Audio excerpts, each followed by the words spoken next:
friend. I knew from the minute I met you, you know, what, a year or 2 years ago, you're a rock star, and I'm so excited for people to learn from you today. And again, Gina Moritzky just joined DXP, what, 2 months ago? Yeah. Maybe 3 months ago. Mhm. And she's set to close 50 units. Like I mentioned before she jumped on, she capped in like a minute and a half, I feel. And so Gina, we are so excited to learn from you. And I know you are going to kind of share some of the tips that you have learned along the way. First of all, Gina, how long have you been in real estate? Since 2008. 2008. 15. And yeah, that's amazing. That's a great tenure. You've seen a lot of ups and downs then. Yeah. 2008, you got into real estate the right time, it sounds like. Yeah, when it was tough. Yeah, So, yeah. you get that experience right off the bat, and when the market starts to change a little bit, you know what to do. But Yeah, I I hope love it. I hope I can give some good advice to people out there. Well, Not I think, used to doing this, but I'll try to do my best. okay, well, thank you for being open to the conversation. So, you know, it looks like most of your sales are listings. So let's talk about that first of all.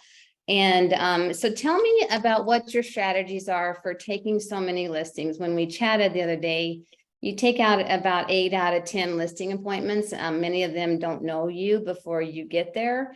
So tell us a little bit about your strategies on taking listings, especially from someone that doesn't already know you in a competitive market. So tell us about what your strategies are for taking listings.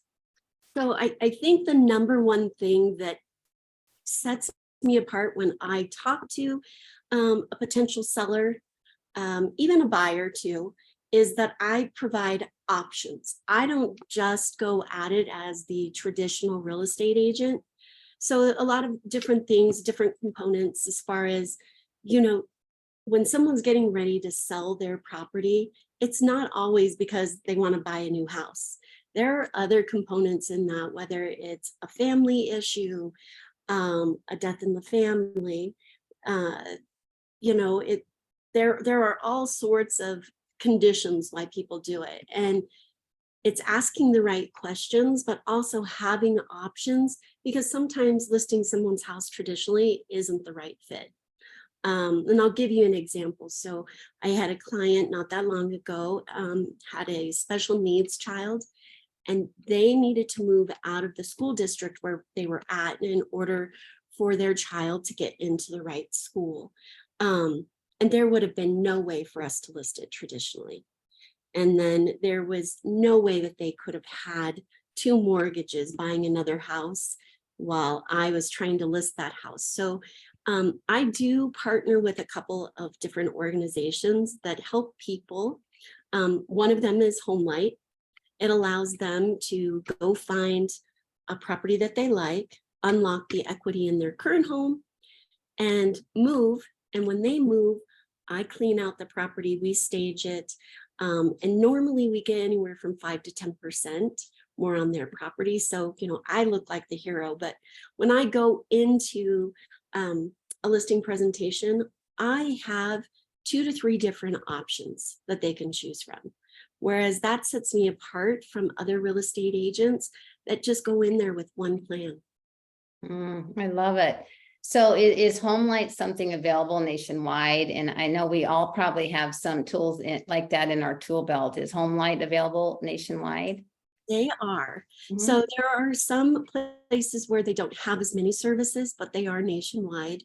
Mhm. They're a great partner, very easy to work with, very transparent, and they've actually changed my business. They've made me open my eyes to other programs. Because before in the past, I'd go into a property after I would do the whole HomeLight thing and think, okay, what contractors am I going to get in here to, paint the house or redo the floors? And I was taking on that role myself. And now I've partnered up with another organization where they don't charge anything up front, and they just get their money at closing, and there's no additional fees. So they Okay. act as the project manager instead of me having to wear multiple hats. That doesn't make me money. Yeah, that's amazing. So what's the name of that company, and are they nationwide? They are making their rounds to other states. They are here in Colorado, they're in Texas, they're in Florida, in California, and the company is called REUP. Re-up, Yes. REUP? Yep. Yeah. Yeah, if anybody has that, I don't know, Treva, I don't know if you have that link or not. But that would be awesome. So they actually provide the contractors, and they also maybe the option of getting paid at closing. So it's not out of pocket for you. Right. And they do some other options, which is pretty fantastic, where you list the property as is, and they've got some technology that allows the buyer to see what it can look like, and the seller puts forward that amount. So when we're going through the escrow process, re-up is in there doing the work just as like the buyer wants it to be. Mhm, So mhm. it does make that there's other options that they can choose from, and it's really up to your client and what fits them. And Yeah. I think that's where my success has come from, is just listening to the client, seeing where those programs fit in best, and to make it simple, easy, and get them top dollar. Yeah, so like what kind of questions do you ask sellers to dive into that information? So like, the traditional like, hey, when would you like to sell? Like, do you dive in deeper in questions like that? And what kind of questions do you ask your sellers? Yeah, and a lot of times we miss that question of, why do you want to move, or why do you have to move?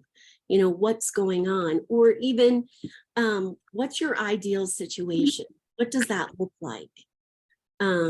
Because sometimes we don't ask the right questions, so we're just spitting out what we already know, instead of customizing it for the person who's in front of us. Love it. I love Really it. seeing their Yeah, yeah. expertise. Ask for the right questions so you can customize the plan that would work best for them, helping you to earn more listings.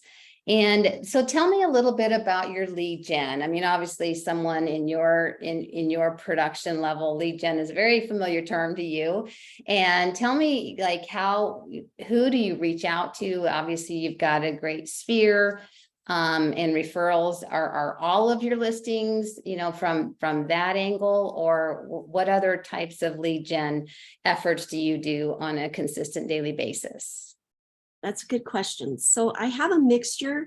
I don't want to put all my eggs in one basket, but I do get leads from HomeLight just because I am an elite HomeLight partner with them, which is fantastic. But you can't just live off of that.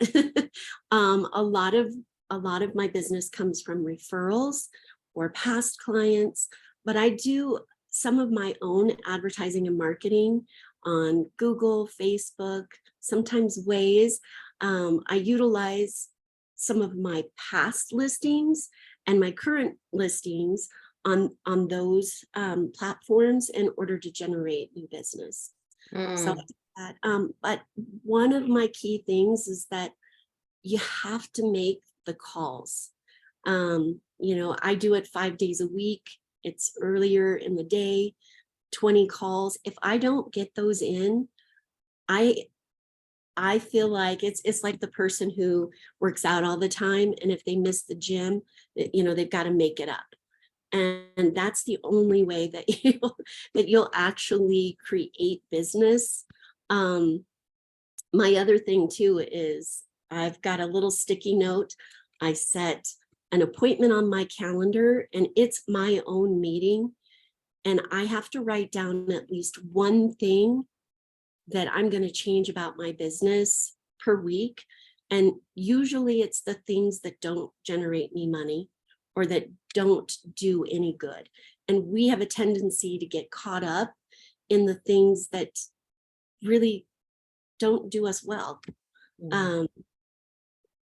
don't generate us money, and don't do anything for our clients.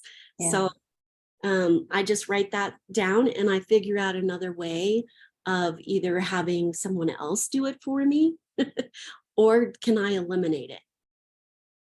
I love it. 20 calls a day and set an appointment. Is it set an appointment a day on your calendar? Tell me a little bit more about that. Or is it set? What do you mean by set an appointment on your calendar? So I set an appointment for myself to go over the things that maybe I'm doing. I'll write down the things that I did that week. And this is usually a meeting that's on Thursday. And I just block out 30 minutes of my time. I have a sticky note that I put right next to my computer, and it's getting long. So I really, some of the items I haven't addressed, but I know they're there. And it's not creating me business. It's not doing me any good. But it makes me aware of it. And if you're not aware of the things that are generating you business and the things that are not, you're going to keep doing the same things and nothing's going to change. Yeah, I love that. Wow. Just always working to get better. And, putting it on a sticky note so it's out of mind, but it's still there. It's not that you're forgetting it, but I love prioritizing your It's time. great when you get to check it off. When you get to check it off, that's like a big win. Yeah. And so your lead gen time is that obviously in the morning, earlier in the morning. But if people do business, differently, it depends. Like if you work better from noon to 2, then great. But I have noticed it is going to take you 2 hours or more to get through 20 calls. Okay. You don't always get in contact with people, but when I don't, I send a text message. I also send an email, and I never leave my database, my CRM, without setting another task or an appointment. You should never have anyone in your database that doesn't have a task or an appointment set. Ooh, that's a great law to live by. That's awesome. Your follow through is so important in this business. So many people don't do that, and they lose business because of it. They don't know that they're probably the top runner. And when they don't do that follow-up call like they've promised, or they don't touch base with that person, they lose it and someone else comes right in and takes that business. Yeah.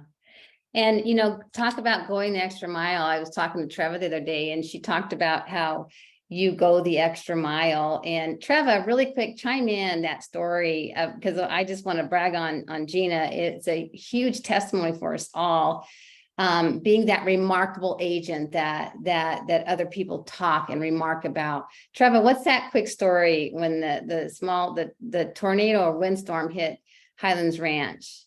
You can chime in real quick. Yeah, you bet. Well, I will just tell you all that Gina and I are in the same market, and she is a listing rock star. That is the truth. But Gina and I work, reasonably close together. And we were talking, I don't know, maybe about a month ago, and we had this little mini tornado come through one of our suburbs, which is not common whatsoever. And we were talking that night, and literally it was like 11 o'clock at night. She had a photographer coming over to this home the next morning, and she was out in the yard with her husband and her daughter cleaning up limbs and debris so that she could have that photographer and her client could stay on track. And I was like, what are you doing? Gina, what are you doing? And that is what she was doing. So Gina, definitely, when the rubber meets the road, she is beyond going the extra mile for her clients. And I just love that story. So it's amazing. I know. I love that story too. Thanks for sharing that. So, one thing, Gina, too, is that I've been impressed with, and just tell us a little bit more about this positive mindset for your clients.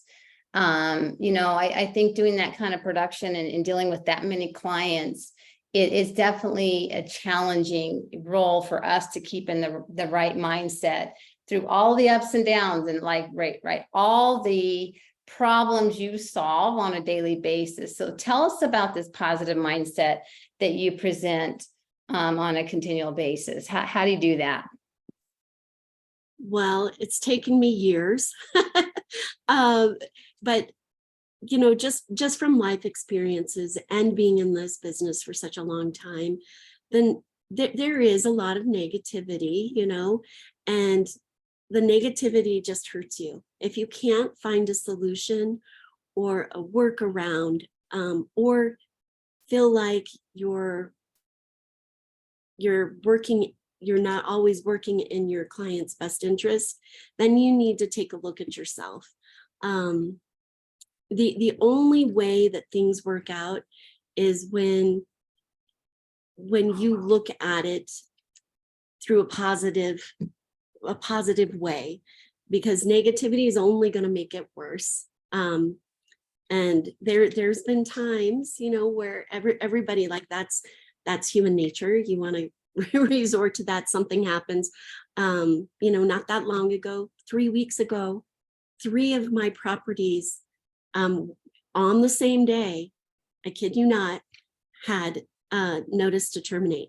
3 of them, all on the same day. And that's hard to stay positive.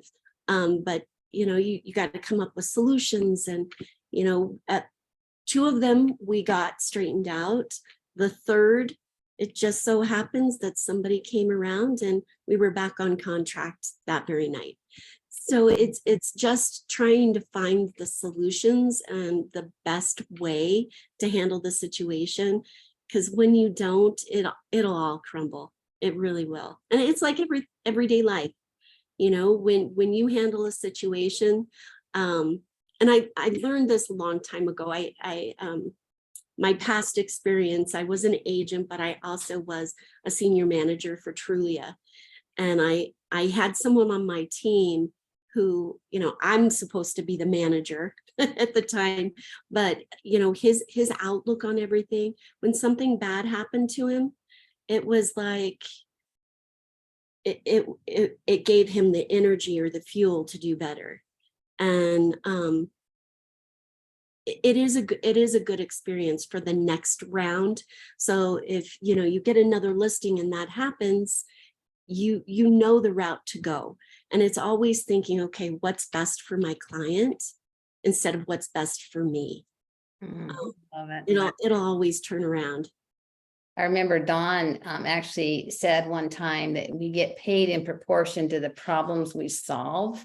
And I think that was a big aha, and I think it's probably very true and something you really agree with, that it's about solving problems and coming to a solution and just keeping the course. I love that. I appreciate that. Just a couple questions I have, then I'm going to open it up to the group to ask some questions. So when you're dialing, I want to get back to that. Who are you dialing those 20? Is it just your sphere, or what if you don't have anybody in your sphere to call that particular day? Who else do you dial? Well, I usually have I have it all baked out who I'm going to call, and most cases I have more than 20 to reach out to. But when I first started doing this and dedicating, okay, I have to have, and I don't make just 20 calls, but that's a great start. And that's what I tell some of my agents, or agents that ask me, oh, how do you do this or how do you do that? The first step is making sure that you make at least 20 calls a day, 5 days a week. Sometimes that's not going to be enough, but when I first started out, it was, okay, how am I going to make 20 calls? Like, do I really have that many people in my database to get that or to get there? And sometimes I didn't. And I had to really search, like, go through my contacts. Okay, who else can I call? You have to just make a habit of it. And once you do that, it'll become easy. And there are days where I just reach out to people who could become great business partners. It's not just about calling my clients. And how I actually got connected with Re-Up was just that. I called an agent that I had done business with in the past, and just to shout out like, hey, how are you? How are things going? And that's when I found out about Re-Up. But there's days where you just reach out to, business partners, then past clients, friends and family, because sometimes we don't like to tell people that we're in real estate. And we don't want people to avoid our calls and try to force things on them. And those conversations are not about that. It's about being personable, being interested in that other person. I just saw somebody put up there, is it 20 conversations or 20 calls? Ultimately, it's 20 conversations, but sometimes you can't do it. And I'm realistic. If you don't get that person on the phone, it's, sending a text message. Sometimes people respond much more through a text, and then you build that trust so that you can hop on the call, or it's an email. But the start of it is 20 calls a day. I love it. Wow, that's so huge. Now, what is the fee for home light? And do you happen to have that we had a question, what's the fee? And then also where do they find home light? Sure. If you go to homelight.com, you can register there. The rep for Colorado, actually, he can handle anything nationwide. His name is Jeremy Helsebeck, and his email address, if you want to reach out to him to set up a time on his calendar, or for him to get you connected to the right person, it's jeremy@homelight.com.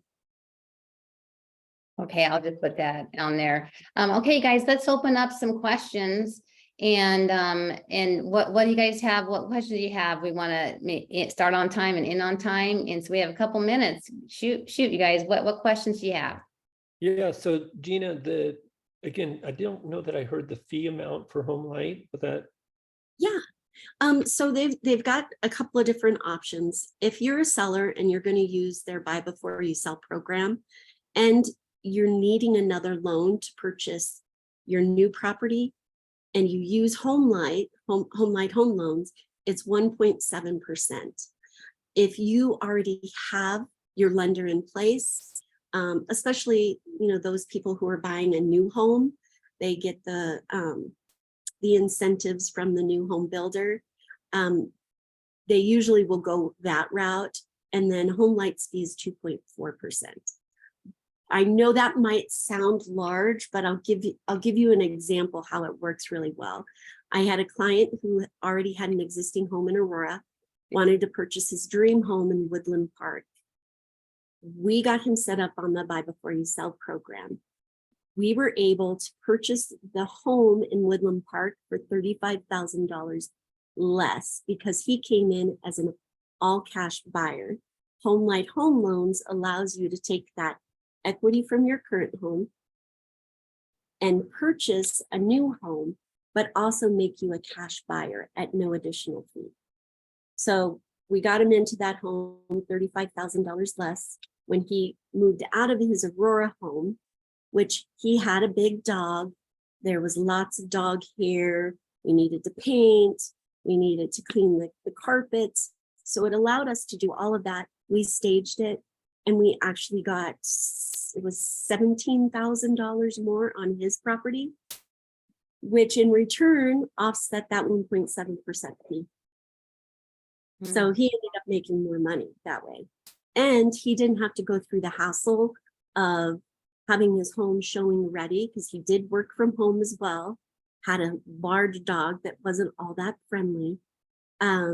It made it easy for him. He just packed up his stuff, moved to his new location, and we sold it that weekend. His other home in Aurora. So very easy.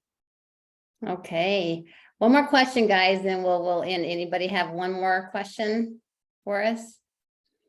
Kristen says that comes out of the proceeds, or does the agent pay the fee? Oh, wait, it comes out of the proceeds on the second check. So they get a first check to go buy the home that they want. And then the second check is when they close on the home that we list for them. And so it just comes out of there. Everything is transparent. They get that right up front. So when you submit their property to HomeLight, within 72 hours, they've had a conversation with HomeLight, which I like to be on those calls just so I see what my client is hearing, seeing, and they give them all of the figures. So there's no surprises at the end. Yeah. But okay. Well, thanks you guys for jumping on. Thank you so much, Gina, for sharing some of your insights, and congratulations on your success. And above all, welcome to EXP. We're so excited to have you. Thank you so much for joining us. And you guys just have an awesome day, and go make those 20 conversation calls. Let's have 20 conversations. Awesome. Good Yeah. job. Thanks, Love it. Jackie. Thanks, Gina. Okay. All right. See y'all later. Thanks, guys. Thank you. Bye-bye. Bye. Thanks, Gina.